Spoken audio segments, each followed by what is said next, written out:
27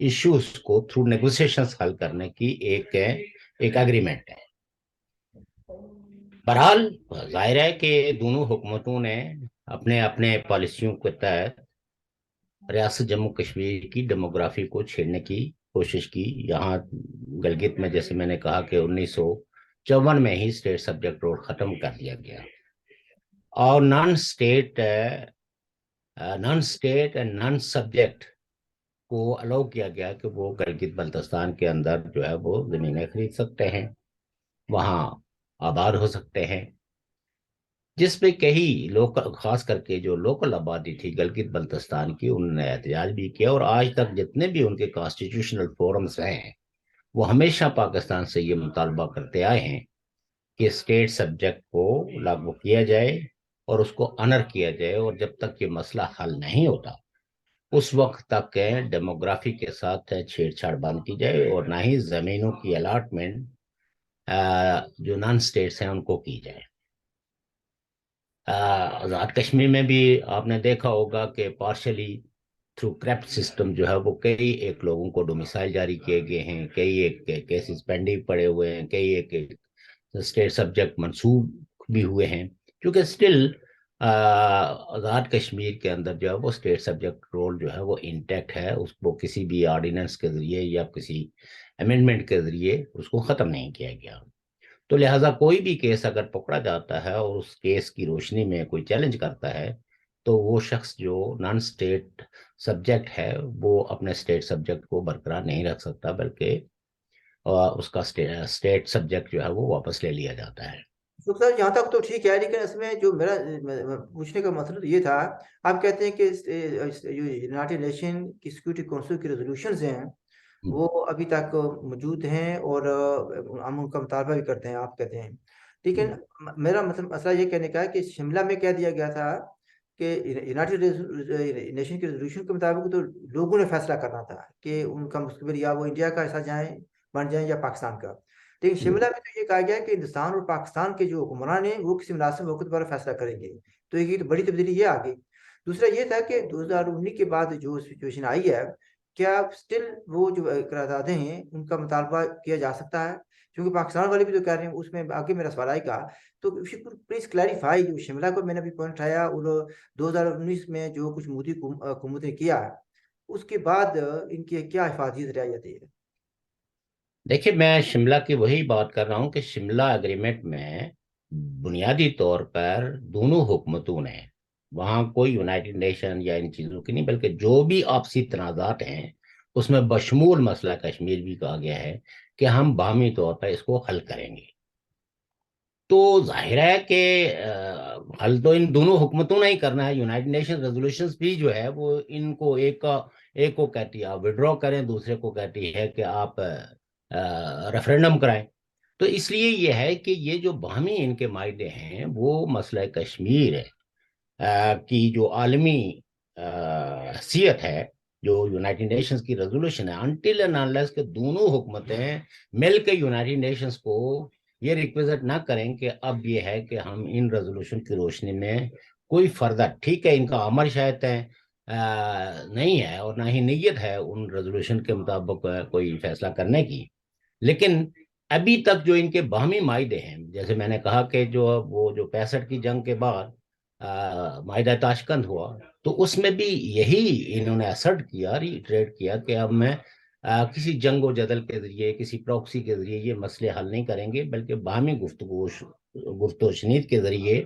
اور بہت ٹرانسپیرنٹ انداز میں ان کو حل کریں گے۔ جب شملہ ہوا تو اس وقت بھی آپ کو پتا ہے کہ 71 کی جنگ کے بعد یہ معاہدہ معرض وجود میں آیا، جس میں اگین اس کا سپیرٹ جو تھا کہ پاکستان اور ہندوستان جنگ کے شعلوں کو ہوا دینے کے بجائے یا تھرو ڈیفرنٹ مینز ایک دوسرے کے معاملات میں مداخلت کے تمام جو تنازعات ہیں، چونکہ تنازع صرف پاکستان اور ہندوستان کے درمیان صرف ایک مسئلہ کشمیر کا ہی نہیں ہے، یہ تو پاکستانی کبھی کبھی یہ دعویٰ کرتے ہیں، لیکن تنازعات ان کے بہت سارے ہیں، جس میں آپ کو پتا ہے سرکری کا مسئلہ ہے، واٹرز ایشوز ہیں، اور بے شمار قسم کے ان کے ایشوز ہیں، نظریہ آئیڈیالوجیکل ڈیفرنسز بھی ایک دوسرے کے خلاف جو مسلسل 74 سالوں سے جو پروپیگنڈا ہے خاص کر کے پاکستان کی جانب سے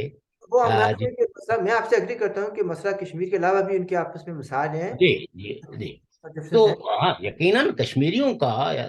تعلق، یا آپ یہ کہہ سکتے ہیں کہ جب بھی کوئی ان کے باہمی طور پر بھی کوئی مذاکرات ہوتے ہیں، کوئی اگریمنٹس ہوتے ہیں، تو اس میں کشمیریوں کی کنسرنس تو ہوتی ہے کہ بھئی ان دونوں حکومتوں نے ہمارے مستقبل کے حوالے سے کیا فیصلہ کیا ہے۔ چونکہ پریکٹیکلی صورتحال تو یہ ہے کہ کشمیر دو ملکوں کے درمیان تقسیم ہے، ایک نے اللیگلی آکوپائی کیا ہے، ایک نے تھرو ٹریٹی کیا ہے۔ لیکن یہ ہے کہ کشمیری وائسز جو ہے، یعنی میں جب کشمیری وائسز کرتا ہوں تو ریاست جموں کشمیر اس میں انکلوڈنگ جو ہے، جو لداخ ہے، گلگت بلتستان ہے، میرے نزدیک یہ سب جو ہے ایک پولیٹیکل انٹیٹی ہے، اور ایڈمنسٹریٹیولی اگر اس کو تقسیم کیا جائے، یا تاریخی طور پر جو ہے اس کا جو اس کو ایڈمنسٹریشن کے نام پہ یا کسی ٹیررزم کے نام پہ اگر اس کے رتبے کو بٹھایا جاتا ہے، تو شاید یہ ہمارے لیے کوئی قابل قبول بات نہیں ہے۔ ٹھیک ہے، اس سے ہماری مشکلات میں اضافہ ضرور ہوتا ہے، ہمارے بہت ساری جو مشکلات ہیں، جو مسائل ہیں، ان میں بھی اضافہ ہوا ہے۔ اور آپ یہ دیکھیے کہ وہ فیصلہ 2019 میں ہوا، لیکن ابھی تک ریاست جموں کشمیر کا وہ حصہ جو بھارت کے زیر انتظام ہے، وہاں الیکشن نہیں ہو پائے ہیں، اور مسلسل جو ہے وہ صدر راج وہاں نافذ ہے۔ تو ظاہر ہے یہ بھی ایک بہت بڑا سوال ہے کہ جن جو جواز پیش کیا گیا تھا کہ چونکہ ٹیررزم ہے، اور اس کو ہم ان 370 کی صورت میں جو ہے وہ اس کو بیٹرلی کاؤنٹر نہیں کر پاتے، تو پھر اگر وہ یہی مسئلہ تھا تو وہاں الیکشن تو ہو جانا چاہیے تھے۔ اور ہم چونکہ ڈیموکریسی کو بلیو کرتے ہیں، جو بھی لوگ ڈیموکریٹیکلی اپنے نمائندوں کو، یعنی فری اینڈ فیئر الیکشن کے نتیجے میں، تو ان ریپریزنٹیٹیوز کی زیادہ لیجیٹیمیسی ہے۔ لیکن چونکہ under different administration, different conditions, ان لوگوں کو بھی یہ اختیار نہیں ہے کہ وہ پورے ریاست جموں کشمیر کے مستقبل کے بارے میں کوئی ایسا فیصلہ کریں جو یونائٹڈ نیشنز کی ریزولوشنز کے مغائر ہو، یا کشمیر کی ہسٹری اور لوگوں کے اوورال جو مفادات کے خلاف ہو۔ تو ہم تو بحیثیت ایک پارٹی بھی اور کنسرن سٹیزن بھی ہم یہ کہتے ہیں کہ ریاست جموں کشمیر کے لوگوں کو وہی فیصلہ قبول ہوگا جس میں تقسیم نہ ہو، یونائٹڈ کشمیر ہو۔ اور اگر زور زبردستی کے یہاں پر ساتھ طاقت کے زور پہ ایسا کر بھی لیا جاتا ہے، تو تب بھی لوگوں کی جدوجہد دیکھیے۔ میں آپ کو ایک چھوٹی سی اگزامپل دوں، 800 سال تک پرتگال اور اسپین پہ مسلمانوں نے حکومت کی، 800 سال، 800 سال کوئی معمولی عہد نہیں ہوتا۔ لیکن اگر آج آپ دیکھیں تو ان کے فٹ پرنٹس تو آپ دیکھے جا سکتے ہیں، لیکن وہ 800 سال کے بعد بھی یہاں اپنی حکمرانی قائم نہیں کر سکے۔ طاقت چاہے جتنی بڑی طاقت ہو، اس میں وہ آپ ایام کو طویل تو کر سکتے ہیں طاقت کے زور پہ، لیکن بلاخر جو چیز پریویل کرتی ہے وہ عوام کی اپنی شناخت ہے، ان کی اپنی تاریخ ہے، ان کا اپنا کلچر ہے، اور ان کی جو اپنی خواہشات ہیں۔ ان خواہشات کے برعکس اگر آپ طاقت کا استعمال کریں گے تو وہ طاقت وقتی طور پر تو چیزوں کو شاید طاقتوروں کے حق میں کر شوق دیں۔ صاحب، آپ نے بات کی ہے، دیکھیں ٹیررزم کی بات کی ہے، ایک جواز یہ تھا، اور جی جس یعنی جو انفراسٹرکچر پاکستان نے بنایا تھا سو کالڈ آزاد کشمیر میں، وادی کشمیر میں گڑبڑ پیدا کرنے کے لیے، پراکسی وار کرنے کے لیے، یا اس کو انورٹڈ قوم آزاد کرانے کے لیے کیا تھا۔ کوشچن یہ آتا ہے کہ کیا وہ انفراسٹرکچر اب بھی موجود ہے یا کہ وہ ختم کر دیا گیا ہے؟ دیکھیے، ایک بات تو یہ بالکل طے ہے، اور ہم نے حال ہی میں بھی یہ باتیں کی ہیں، اور اب نئے شواہد بھی موجود ہیں، یہ کوئی ڈکی چھپی بات نہیں ہے کہ وہ انفراسٹرکچر سٹل انٹیکٹ ہے۔ یہی وجہ ہے کہ مختلف فوقات کے اندر جو ڈیموکریٹک، نیشنلسٹ، سیکولر ایلیمنٹ کوئی اپنی ریلی نکالتے ہیں، جلوس نکالتے ہیں، جلسہ کرتے ہیں، تو وہ بندوقیں آ کے ان پہ تان لیتے ہیں۔ کئی واقعات ایسے ہوئے، راولا کوٹ میں ہوا ہے، ابھی تیتری نوٹ میں ہوا ہے، مظفر آباد میں ہوا ہے، تو ہر جگہ جو ہے، اور جو بھی، اور اس وقت تو صورتحال یہ ہے کہ یہاں تو جو شخص بھی کوئی اپنے حق کی بات کرتا ہے، اپنی شناخت کی بات کرتا ہے، اس کے خلاف جو ہے وہ کیسز، ہماری اپنی اسٹوڈنٹ آرگنائزیشن جو ہے نا کہ NSO کہ کئی ایک مقتدر جو لیڈرز ہیں مظفر آباد سے، ان کے خلاف جو ہے وہ ایف آئی آر درج کر کے 3 ماہ تک ان کو جیلوں میں رکھا گیا، اور ان کو تھریٹن کیا جا رہا ہے کہ آپ کے خلاف ہے گنڈا ایکٹ، ویئر ایز کہ آپ پورے ایکٹ 74 میں اگر دیکھیں گے تو اس میں اب گنڈا ایکٹ نام کی کوئی چیز موجود نہیں ہے۔ یہ پہلے ادوار میں ہوتا تھا کہ کچھ لوگوں کو جو چوریاں چکاریاں کر کے جنگلوں میں بھاگ جاتے تھے، کچھ اس طرح کرتے تھے، تو اس وقت ایک گنڈا ایکٹ ہوتا تھا۔ لیکن آج آپ یہ دیکھیں کہ ہمارا جو مظفر آباد ڈسٹرکٹ کا جو پریزیڈنٹ ہے، اس کے خلاف جو ہے وہ گنڈا ایکٹ لگایا گیا ہے۔ یہ اس 21ویں صدی میں بیراز کے پاکستان پوری دنیا کے اندر جو پروپیگنڈے کرتا ہے، کشمیریوں کا وکیل تو کشمیریوں کا ہمدرد تو کشمیریوں کے رائٹ ٹو سیلف ڈٹرمنیشن، لیکن اپنے زیر انتظام کشمیریوں کی جو آواز ہے اس کو دبانے کے لیے ڈریکونین لاز کا بھی استعمال کرتا ہے، ڈیفرنٹ قسم کے آرڈیننسوں کے، اور پھر انٹیلیجنس ایجنسیز، پھر جو پرائیویٹ جو ملیشیا بنائی ہوئی ہے، یہ تو اب ان کو یہ کہنا کہ یہ کوئی ایسی آرگنائزیشنیں ہیں جو خود سے آپریٹ کر رہی ہیں، نہیں، یہ پاکستان کی ریاست کی سربراہی میں ان کے وسائل پہ اور وہ کلاشن کوفے لے کے تو گھومتے پھرتے ہیں، اور کسی پہ بھی وہ تان دیتے ہیں۔ اور حد یہ ہے کہ اب تو لوگوں کو اس حد تک ٹیررائز کیا جاتا ہے کہ اب آپ نے جنازہ کیسے پڑھنا ہے، آپ نے شادی میں لوگوں کو مدعو کیسے کرنا ہے، آپ نے مہمانوں کو کھانا کیا کھلانا ہے، یعنی آپ کئی لوگ ہیں ایسے جو محض باتیں کرتے ہیں، لیکن حالات اس قدر جو ہے وہ سپریشنز کے ہیں کہ ایک شخص جو ہے وہ اگر شادی کی تقریب کا اہتمام کرتا ہے تو وہ آ کے جو ہے وہ اس کو ڈکٹیٹ کرتے ہیں کہ جناب یہاں اتنے لوگوں سے زیادہ جو ہے وہ بارات میں نہیں آنا چاہیے، اور شادی کی تقریب میں شریک نہیں ہونا چاہیے، یہ کھانا ہوگا یہ کھانا نہیں ہوگا۔ تو جب آپ اپنے جو پرائیویٹ یعنی ایک خوشی بنا رہے ہیں، اس خوشی کو بھی تھرو پرائیویٹ ملیشیا کے ذریعے کچلنے کی کوشش کی جا رہی ہو،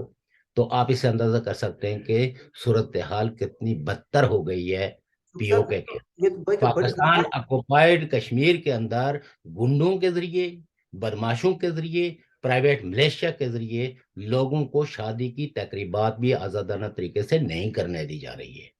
اچھا شوق صاحب، یہ تو بڑی خطرناک صورت آپ بیان کر رہے ہیں نا، جیسے کہ ابھی آپ نے بیان کیا تھا NSF کے جرسے میں جی، پبلک ہو رہی تھی، تو وہاں پر بندوق بردار آئے اور انہوں نے مائک بھی چھین لیا، تو اور ایک یعنی کیمروں کی موجودگی میں تو پھر مطلب یہ ہوتا ہے کہ ایک طرف یہ کہتے ہیں کہ پاکستان ہمارا وکیل ہے، تو یہ رائٹ آف ایکسپریشن کو تو پاؤں تلے روندا جا رہا ہے، تو ہم لوگ کیا کر رہے ہیں اس میں؟ خاموش ہیں تو لوگ۔ سر نئے لوگ خاموش تو نہیں ہیں، لیکن آپ یہ دیکھیں نا کہ لوگوں کی جو نہتے لوگ ہوتے ہیں جن کے پاس بندوق نہیں ہے، تو وہ احتجاج ہی کر سکتے ہیں، وہ جیلیں بھگت سکتے ہیں، وہ قیدیں کاٹ سکتے ہیں، یا تو پھر جو ہے وہ مارو یا مر جاؤ والی پالیسی جو ہے نا۔ تو پاکستان تو آہستہ آہستہ یہ جو پاکستانی آکوپائڈ کشمیر کے کشمیری ہیں ان کو اس طرف دھکیل رہے ہیں کہ تاکہ یہ بھی جو ہے وہ پروووک ہو کے بندوق اٹھائیں، اور پھر ان کو بالکل نیست و نابود کرنے میں ان کو کوئی تکلیف نہ ہو، اور بین الاقوامی برادری کو یہ کہیں کہ چونکہ یہاں جو ہے وہ مسلح گروہ بن گئے تھے اور ان کو کچلنے کے لیے یہ ناگزیر ہو گیا تھا۔ تو یعنی پاکستان بیسیکلی کہتے پرووک ہیں کہ پیسفل جو ہماری اسٹرگل ہے، جس کے جی ہم بڑے فخر سے کہتے ہیں کہ ہماری اسٹرگل پیسفل ہے، یہ ان کے لوگوں کی کوشش ہے کہ یہ اسٹرگل پیسفل نہ رہے، اور ان کو بہانا چاہیے تاکہ ہماری جو فنڈامنٹل رائٹس ہیں ان کو مزید جو ہے کرش کر دیا جائے۔ بالکل بالکل، یہ اس میں تو کوئی دو رائے نہیں ہے۔ ادروائز ورنہ وہ ریلی کیا کر رہی تھی؟ وہ کوئی مسلح جدوجہد کا اعلان کرنے والی تھی، اور پھر اس کو پرائیویٹ ملیشیا کے ذریعے اگر کوئی خلاف قانون دیکھے نا، پولیس کس لیے ہوتی ہے؟ اگر آپ نے کسی جگہ دفاع 140 لگایا ہے اور اس کو کوئی پروٹیسٹرز جو ہے وہ اس کی خلاف ورزی کرتے ہیں، تو پولیس اس پہ مقدمے درج کرتی ہے دفعہ 140 کی خلاف ورزی پہ۔ لیکن جب 144 بھی امپوز نہ ہو، اور کوئی ایک پیسفل ریلی جو ہے جس میں لوگ مہنگائی کے خلاف احتجاج کریں، اور وہ بھی طلبہ، اور آپ کو پتہ ہی ہے کہ طلبہ جو ہے وہ اپنے معاشرے کے اندر ہونے والے ہر ظلم زیادتی کا